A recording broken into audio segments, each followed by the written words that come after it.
Life is Gamble 人生春ポーカーです。はい、ということでね、前回の動画見ていただきましたでしょうか。春ポーカーが今出ているトーナメントは APT フィリピンメインイベント14万円出しのトーナメントに出ています。ということなんですけども、デイ1通過しまして、春ポーカー現在6万点弱かな。今からね、デイ2座るっていうところになります。今回の動画は前々回見てもらったら分かるんですけども、インマネできなかったら右手にうんこタトゥー彫らなければいけません。これから3ベッドが毎回うんこになる可能性をかけてるんで、かなり大きいです。本日インマネ決めてなんとか回避していきたいと思います。ということで本日も実践やっていく。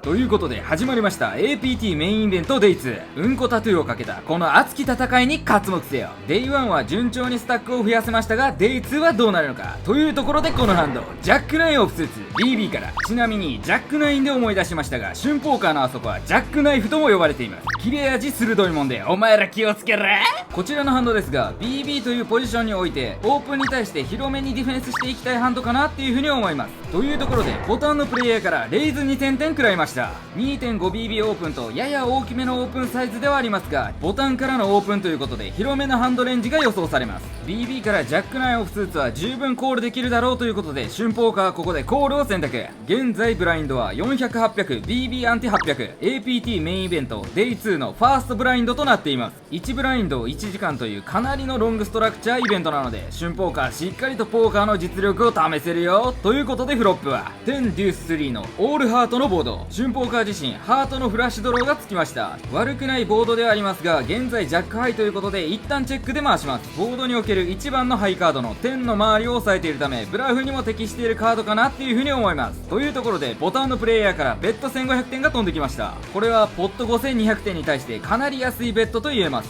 先ほども言った通りブラフに適しているハンドではありますが、ここまでベッドが安いとコールでもオッズがあってしまいます。フラッシュドローもありますし、ターンでストレートドローに発展する可能性もあると思い、春ポーカーはコールを選択しましたが、ターンでは現物の9が落ちてくれました。これは悪くないカードですが、春ポーカーここは焦らず一旦チェックで回します。ターンでは1点、春ポーカーはセカンドヒットの9ヒットプラスジャックのフラッシュドローというかなり強い状態にまで持っていきました。フロップでのモノトーンボードはオーバーブラフをしてしまうプレイヤーも多いため、このブラフキャッチに死ぬほど適したハンドはめちゃくちゃ嬉しいよ。このターンでは相手からダブルバレルのベッド4500点が飛んできました。フロップとは変わってターンでは状況がかなり良くなったので、もちろんここはコール一択でしょう。一応10にも負けているハンドなのでレイズは少しもったいないと言えるでしょう。リバーは2のスペードでほぼほぼラグと言われるカードが落ちました。もちろん春ポーカーは依然9ヒットということでそこまで強いハンドではありません。ここはチェックでいいでしょう。このボードにおいて10ヒットを持っていても3発打つかは微妙ですし、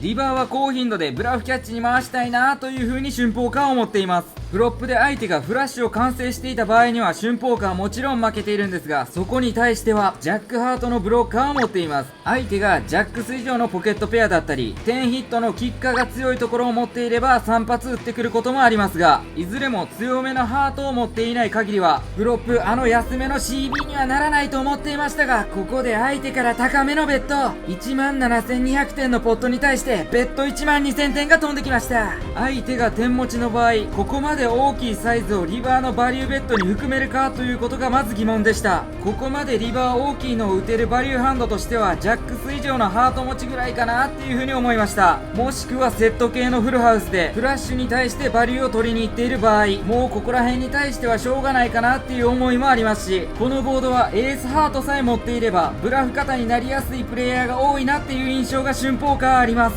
ブラフキャッチしたいですが12000点ちょっと高すぎる。あんたそれはいくらなんでも高すぎやないの？高すぎるんやで。やけどさすがにブラフキャッチに適しすぎてる。春ポーカーはコールを選択。相手はハンドをマック。ギロッポンの夜に満たされたようなポッポポポポポポポポポポポポ軽いドラフキャッチ。ということでトーナメントにおけるリバーのベッドは本当にバリュー型なので、オーバーフォールドをしなくてはいけないことは重々承知なのですが、ここまでコールをしなくてはいけない要素が詰まっていてはしょうがない。デイ2初っ端からいきなり神ブラフキャッチを炸裂させた春ポーカー。左隣のおっさんも俺に惚れすぎるんやめてや。というところでブラインドも500戦 BB アンティ戦という状況で少しずつ飛び始めるプレイヤーが多くなってきたなというような状況。春ポーカーショートのウォールインをちょいちょい受けていて負け続きの状況でこのハンドエースキングスーツ UTG プラス1から、そして前方を見てください。すでに UTG のプレイヤーがウォールイン15700点をしている状況となっています。 16BB ほどのウォールインなので春ポーカーはもちろん降りることはありません。コールもしくはウォールインなんですが、ワンチャンここコール止めにしたら中途半端なショートとかがエースクイーンなので突っ込んでくれるかなと思い、ここはコール止めの方が期待値が高いんじゃないかなというふうに思って春ポーカーはここで15700点を用意してコールを選択。頼む、さっきからショートのウォールイン吸収しようとしたら下振れて負けとんねん。ここら辺で調整お願いします。ここで BB のまあまあディープのプレイヤーが調校されるので少し早送りにさせていただきます。もしこの BB にウォールインされたとしても春ポーカーコールしないといけないでしょう。春ポーカーのコール止めにつられてまんまとエースクイーンスーツとかがウォールインしてくれたら嬉しいところですが、この BB のプレイヤーはフォールドを選択。そして UTG のプレイヤーのハンドはエースジャックオフスーツ。勝ってる。こういうポットをシンプルに取れるかが重要。リバーはナイス。このハンドの前にもショートとのウォールインで勝率勝ってるのに下振れたこともあったので、やっと勝てた俺。ナイス。というところでデイ2もなんとかチップを順調に増やせている春ポーカー。ディープになったのでリスクヘッジしながら丁寧にチップを増やしていきたいところ。そんなこんなでナインズハイジャックからブラインドは先ほどから変わらず500戦 BB アンティ戦の状態になります。春ポーカーの一つ右隣のミドルポジションのプレイヤーからレイズ2200点が飛んできました。ここでのナインズは相手がディープということもあるのでコールでも3ベッドでもどちらでもいいかなという印象はありますが、今回は3ベッドを選択していく形にしました。選んだサイズはリレイズ5600点。ポジションもいいのでそこまで強くは返しませんでした。ミドルポジションのプレイヤーの印象的にはあまりうまいイメージはなく、リバーでのタフコールが多いなというような印象でした。ですが特殊なプレイラインも取るプレイヤーだったので印象的にはタフコールが多いマニアックなプレイヤーだなっていう風に思っています。そこら辺も考えながらポストフロップを戦っていこうというところで、ミドルポジションのプレイヤーがこの3ベッドに対してコールを選択。サクッと簡単にセットを積もりたいところというところでフロップに参ります。フロップは6.8の2ダイヤのボード。春ポーカーにとってそこまで都合の悪くないボードが出ました。相手はこのフロップに対してチェックを選択。春ポーカー自身10のトップヒットには負けていますが、それ以外のワンヒット系には勝っていますし、7のガットショットがある状態です。シンプルに強いと言えるでしょう。ドローも抑えてませんし、2オーバーに対してフリーカードを与えてしまうのもまずいので、まず CB を打つボードかなっていう風に思います。ドローもあるのでリバーまでポジションの優位性を生かしたまま立ち回っていきたいところもありますし、安めに打つことで主導権を握りつつ下のポケットペア、さらには2オーバーにまでコールをもらえるサイズを選んでいきました。春ポーカーが選んだベッドサイズはベッド3800点。かなり安いベッドサイズなので相手がレイズを仕掛けてきてもコールできるサイズを選びました。すると相手はこのベッドに対してコールを選択。コールは全然嬉しいです。ダイヤだったりオーバーカードが落ちないことを祈る春ポーカー。ターンは10のハート。これは最高のカード。このターンに対してミドルポジションのプレイヤーはスナップでチェックを選択。ターンで10がペアったことによって相手が10を持っている可能性は減りました。ここでもう一発打つか悩んだんですが、結論春ポーカーはチェックします。そしてリバーに落ちたのは3のハート。これも最高のカードが落ちました。ターンチェックした要素として春ポーカーのプリフロ3ベッドに対して相手がコールしたハンドとしてフラドロ以外はそこまでバリューターゲットがないなっていう風に感じたからです。ターンで1回チェックを挟むことによってリバーでのタフコールが多い相手の特徴を生かして広いハンドで相手にブラフキャッチしてもらった方が得策だなっていう風に考えました。ここはチャンスだベッドしな。ということで春ポーカーが選んだベッドサイズはベッド8000点。これに対して相手はスナップでコール。春ポーカーの作戦が完全に成功。ここはベッドだファックしな。どこにいたの探してたよ。相手がここで俺7ポケ持ってたわとか言ってたんですが、動画振り返ってたら相手完全に5ポケでした。ターンチェックを挟むことでしっかりとリバーでバリューベッドを決め込んだ春ポーカー。さすがにうますぎというわけでメインイベント Day2 はブラフキャッチは決まるわ、バリューベッドは決まるわでチップがギャンギャン増えていってます春ポーカー。そんなウキウキな状態でこのハンドおとっつぁんハイジャックからブラインドは現在600、1200、BB アンティ1200の状態です。このメインイベントでは Day2 の最初のブラインドまでバイインができて、スタートチップが25000点なので、そのプレイヤーたちのスタックがおよそ 20BB 前後になるブラインドなので、飛ぶプレイヤーが増えてきたなというような印象というところで、シュンポーカーのターン。シュンポーカーはここでレイズ2600点を選択。まあシンプルに強いハンドですし、ハイジャックということでポジションもそこまで悪くないので安めにオープンしていきました。するとシュンポーカーと同じぐらいディープのボタンのプレイヤーがここでハンドを見て悩んでいます。このプレイヤーは他の APT トーナメントですでに優勝しているプレイヤーなので、めちゃくちゃ下手くそなプレイヤーということはまずないと言っていいでしょう。少し警戒しながら慎重にプレイしていきたいところというところで、そのボタンのプレイヤーから3ベッド7500点が飛んできました。シュンポーカーのオープンサイズが2600点だったので、3倍弱の3ベッド、8ポケ十分強いので降りることはないのですが、4ベッドをするにも少し微妙なハンドなので、ここはコールドめにしてセットを狙いに行きたいと思います。セットまでは求めへんけど、エースとキングだけはマジで落とすな、オディーラー玉。ということでシュンポーカーは激アツのフロップミドルセット完成。しかも落としてほしくないって言ったけど、この状況においてはエースとかキング落ち放題で大丈夫です。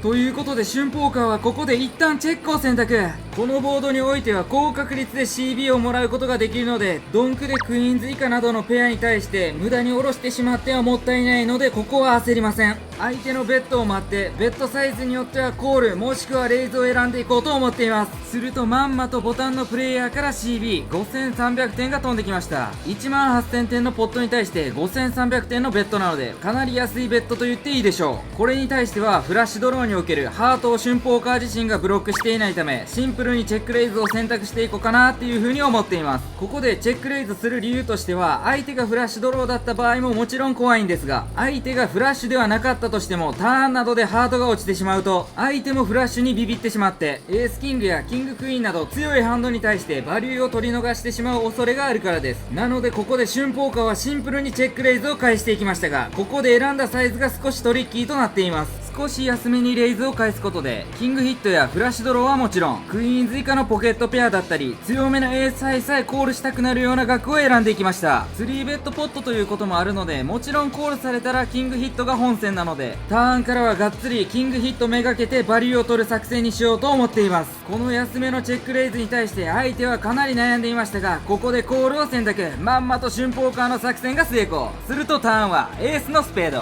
ハートが落ちなかったので、まず嬉しいカードではありますが、相手がキングヒットの場合、エースキング以外ビビってしまうカードなので、そこまで都合のいいカードとは言えません。さらには3ベッドポットということで、A シーズさえもバリューターゲットに入っていましたが、A シーズにはまくられている形となります。ですが、フロップのバリューターゲットに入れていたフラッシュドローなどでは、エースハートを持っている確率などは高いです。そこら辺にはバリューが取っていけそう。ここで考えたバリューターゲットとしては、エースキングやエースのハート持ち、さらにはキングクイーンぐらいまでバリューターゲットに入れたいなっていう風に思っています。そこでシュンポーカーが選んだバリューベッドサイズはベッド16000点。一応相手に対してレイズ選択もできる額にしました。もちろん A シーズやキングスは怖いんですが、セットオーバーセット、この状況ではもうしょうがないです。逆にエースキングなどはこのボードにおいてドローが怖すぎるので、レイズに走る額かなっていう風にも思っています。また A シーズやキングスはボタンにしかないので、それを利用してこのドローが多いボードにおいて相手がフラッシュドローなどでブラフレイズを行ってくれる可能性も高いんじゃないかなっていう風に思いました。一度レイズを返してしまうと相手はコミットしてしまうスタックに見えたので、そこにはオールインをかぶせていこうと瞬報感を持っていました。ですが相手はここでコールを選択。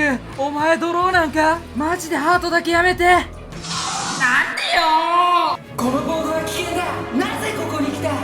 ハートだけは来ちまんやって。このきっついリバーによって瞬ポーカーは長考に入るので、ここからは早送りにさせていただきます。ターンの時点では瞬ポーカーリバーでオールインぶち込みたいと思っていたので、リバーでオールインいっても不自然ではないポット額に調整しました。ですがここでもしオールインして瞬ポーカーが買っているハンドといえばエースキングくらいしか思いつきません。ボタンからの3ベッドポットなのでエースキングももちろんありえますが、それと同じぐらい A シーズキングス、さらにはフラッシュのコンボ数が怖いです。相手がもしエース1枚ハートなどでブラフベッドに変えてきてもうざい。そうなると小さいブロックベッドを打って相手のレイズに対してフォールドの体勢をとってもいいかなという風にも思いましたが、それをしてしまうと買っているハンドレンジのエースキングにさえもオールインを返される可能性もあります。それに降りるのが一番もったいない。ということで春ポーカーはここで一旦チェックを選択。ここで相手からオールインを食らうとほんまに吐いてしまいます。この超絶大事な特大ポットにおいて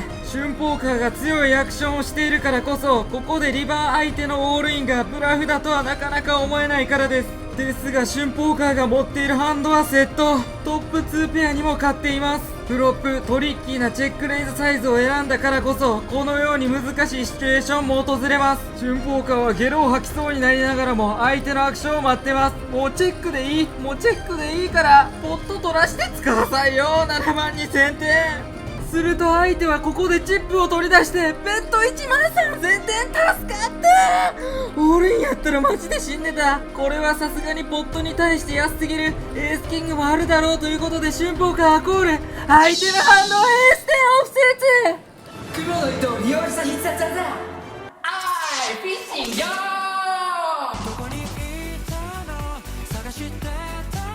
ということで相手はランナー2ペア。春ポーカーは超絶展開に恵まれていました。めちゃくちゃラッキーはしたのですが、それもフロップで春ポーカーがトリッキーなチェックレイズを生み出したからだと思います。エースハイにコールさせることによってフロップトリップスから最大限に相手からバリューを引き出すことに成功した。ナイス春ポーカー。はい、ということでね、見てもらいましたでしょうか。春ポーカー激スタック増やします。だいたい14万点弱あります。ということでレジスト締め切られたのでね、ちょっと大会詳細振り返っていきたいと思います。今回のトーナメントなんですけども、5万5000ペソ、参加費14万円ぐらいですね、日本人。何スタートチップが2万5000点なんですが、春ポーカー14万点弱ということで、賞金総額なんですけども4480万円ですね。結構メインイベントなのででかいトーナメントになってます。参加人数が370名、現在117名残っている状態。アベレージチップが7万9000点なんで、春ポーカーゴチっぷりだよね、テーブルでもよ。賞金の方見ていきます。1位400万ペソ、およそ日本円で1000万円です。まあ1位しか取らへんから、もう1位しか振り返らへんよ。嘘。37位からインマネ9万7000ペソちゃーん。ということでね、インマネしたらとりあえず2倍ぐらいのね賞金はもらえるっていうことなんでね、お金とかじゃなくてここにうんこつけるのが嫌っぺよ。この休憩終了後もしっかり集中して立ち回っていく。ということで絶好調な春ポーカー、休憩を終えてこいつだ。 A シーズンカットオフからアベレージの2倍近くとか言わず3倍近くいっちゃいましょうかね。ブラインドは現在800、1600、BB アンティ1600の状態です。春ポーカーの隣ハイジャックのプレイヤーもフォールドしたので春ポーカーのターン。 A シーズやからといって張り切ってオープン額を大きくしたりはしません。他のオープンにも均衡を保つために春ポーカーが選んだサイズはレイズ3500点。ショートのプレイヤーもまだ随分と多いので、そのようなプレイヤーに対して春ポーカーこのハンドの以前にもプレッシャーをかけていて多めにスチールしていた状況となります。そろそろ3ベッドが欲しいお年頃、もしくは一発オールインぶち込んできてもええねんでと思っていたら、ボタンのプレイヤーがこのオープンレイズに対してコールを選択。かなりパッシブで硬いプレイヤーだったのでコール止めではありますが、それなりに強いハンドが入っているんじゃないかなっていう風に春ポーカーは睨んでいます。ですが最強のハンド春ポーカー、なんも怖くねえんだよというところで BB のプレイヤーが少し悩んでここでコールを選択。3プレイヤーでフロップに参ることとなりました。 A シーズはヘッズアップでなくても3プレイヤーでも戦いやすいハンドなので、ここまでは嬉しいと言っていいでしょう。ディーラーさんお願いします。フロップはイカチメこの展開春ポーカーはなんと強すぎトップセット。嬉しいけどこれ逆に強すぎてバリュー取れへんやつと思いながら春ポーカーは打つか悩んでいます。ですがよくよく考えてみるとフラッシュドローのブロッカーのスペードも抑えていませんし、2が落ちても5が落ちても1枚ストレートボードになるのでほぼほぼ CB を打たないといけないでしょう。さらに3ウェイなこともあるので無駄にフリーカードを与えてはいけないということで春ポーカーは CB3200 点を選択しました。春ポーカー自身がエース2枚を抑えてしまっているので、主にポケットペアだったり4ヒット3ヒット、あとはフラッシュドローにコールもらえるかなと思いながら打っていきました。するとボタンのプレイヤーはフォールド、 BB のみコールしました。コールしてくれた BB のプレイヤーが春ポーカーよりポジションが悪いので先ほどより状況が良くなった上でターンに向かいます。ターンは激アツのフルハウス完成。もうエグすぎてすいません。相手かわいそうなってきた。も相手がスナップチェックしたので春ポーカーのターンなんですが、このターンで4ポケ以外には負けない最強になったので、安く打ってフラドロにもコールをもらいつつ4にレイズを変えさせる作戦にします。選んだサイズはポットの3分の1、ベッド6500点を選択しました。ここでフラッシュドローだったりストレートドローにコールされても全く怖いことはないですし、逆に打たなければストレートドローだったりフラッシュドローが引けずにリバー諦めてしまった場合、めちゃくちゃバリューの取り逃しになります。さらに BB のディフェンスレンジもかなり広いため4を持ってる可能性もかなりあるんじゃないかなっていう風に思っていました。フロップかなり安く打ったためシンプルの4ヒットも全然コールレンジにあると思います。相手はここでチップを掴んでなんとまんまとレイズを選択。一番楽しいんじゃんこの瞬間。しかもめっちゃでかいレーズ飛んできた。もうこれオールインしかないやん。相手はかなりのショート、これにオールインを返してもほぼほぼ降りることはないでしょう。ですが春ポーカー最後まで期待値を取りに行きます。相手のスタックをよく確認してオッズが合うかみたいな顔をして確実にコールをさせる作戦に出ています。これが勝負の世界、全てを吐き出させる。吐き出せ、全て吐き出せ。お前が食らってきた破産者の命、金、希望、未来、その全てを今吐き出せ。いけいけ。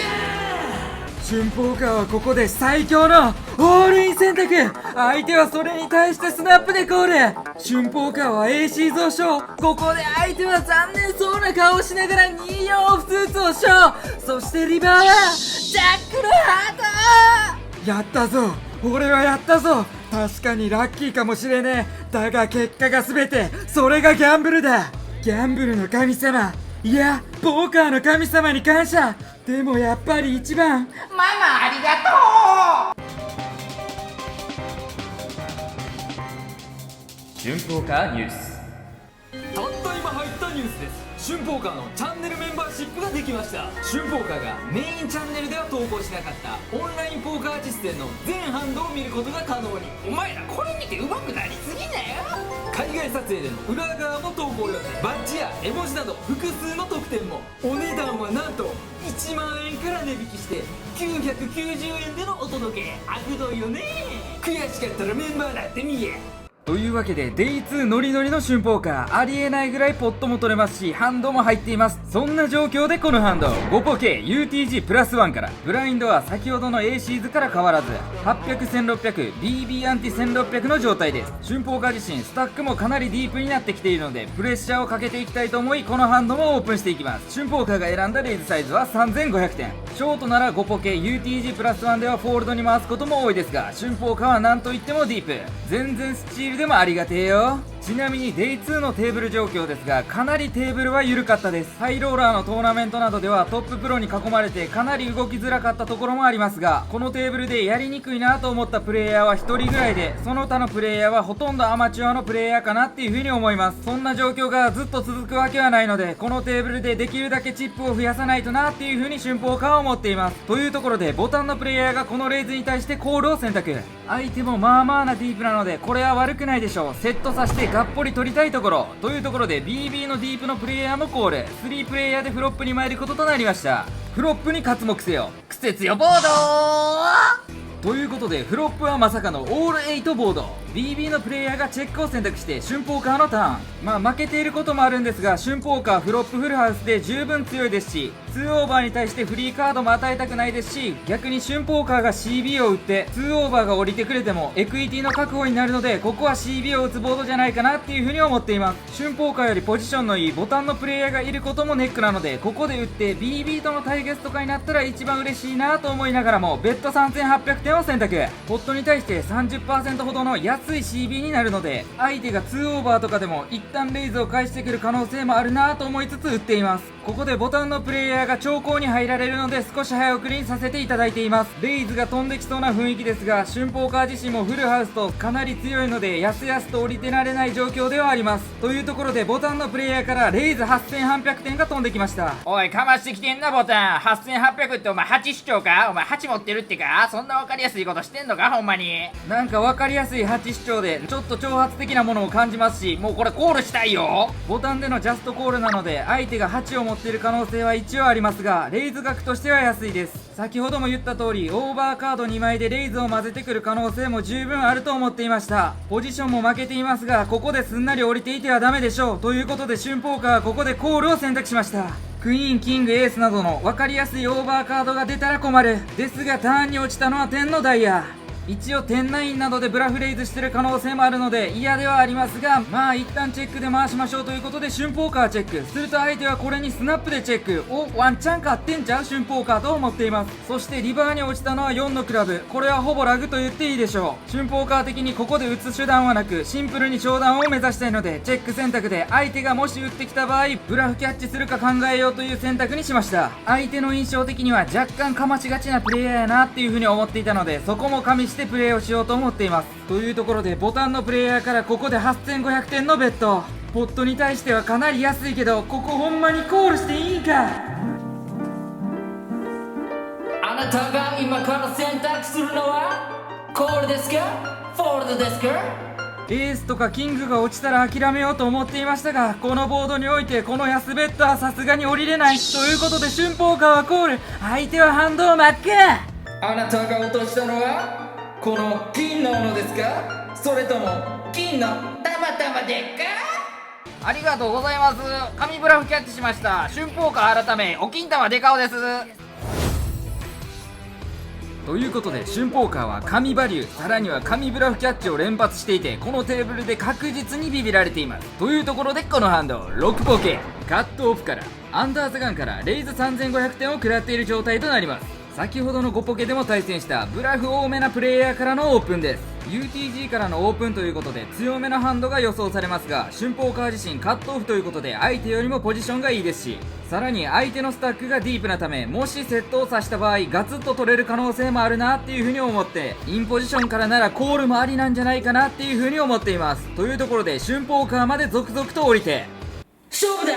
この相手ならポストフロップで期待値を出していけるだろうということで、春ポーカーはここで3ベットは選択せずコールを選択。先ほどの5ポケの神ブラフキャッチで相手が春ポーカーに対してイラついている可能性もあるなっていうことも加味してプレイしていきたいと思います。ここで少し悩まれていた BB のプレイヤーがコール。このおっちゃんはめちゃくちゃタイトな印象がありましたが、3ウェイさらには BB というところでオッズコールに回したのかなっていう風に思っています。というところで3ウェイでフロップに参ることとなりました。もともとは UTG のプレイヤーからがっつり取る作戦なので、ぜひともフロップでセットを積もりたいですが、フロップは932ハートのボード、これは悪くないと言っていいでしょう。春ポーカーの6ポケに対してオーバーカードが1枚しか出ていない状況ですし、ハートも春ポーカーは抑えています。さらにはターンで4か5が落ちればストレートドローもつく状態となっています。というところで UTG のプレイヤーからベッド5000点が飛んできました。ポットが12900点なので全然コールできると言っていいでしょう。というところで春ポーカーはコールを選択。 BB はスナップでフォールド、ヘッズアップでターンに向かうこととなりました。都合のいいカード落ちてください。ターンは4のハート。これはかなり都合のいいカードが落ちました。ハートのフラッシュドローに加えてストレートドローまでついている状態です。先ほども言った通り相手はブラフが多めな印象です。そのようなプレイヤーに対してターンも相手のベッドに対して耐えれるターンカードが落ちたことはめちゃくちゃいいことです。というところで UTG のプレイヤーからダブルバレルが飛んできました。ターンでのベッドサイズはベッド1万点。このハンド、さらにはこの相手、気合を入れるしかないのか。顔が濡れて力が出ないよ。アンパンマン、新しい顔よ。今や新しい顔の力なんて使わねえ。春ポーカーの実力でここはコールを選択。リバーでややこしいカードが落ちないことを祈ります。運命のリバーは天のダイヤ。このリバーは悪くないカードと言っていいでしょう。あまり関係のないラグです。ここでトリプルバレル打たれたらかなり厳しいですが、相手がチェックしたので春ポーカーはチェックバック。相手のハンドはエース8オフスーツ。ナイス春ポーカー。バイバイキーン。相手はエースハイでガットショットプラス8のフラッシュドローで春ポーカーに対してプレッシャーをかけていたようです。春ポーカー意味わからん決めポーズ試行錯誤中。単純に春ポーカーの S を描くというめちゃくちゃ端的な決めポーズですが、毎回迷っちょりやすー。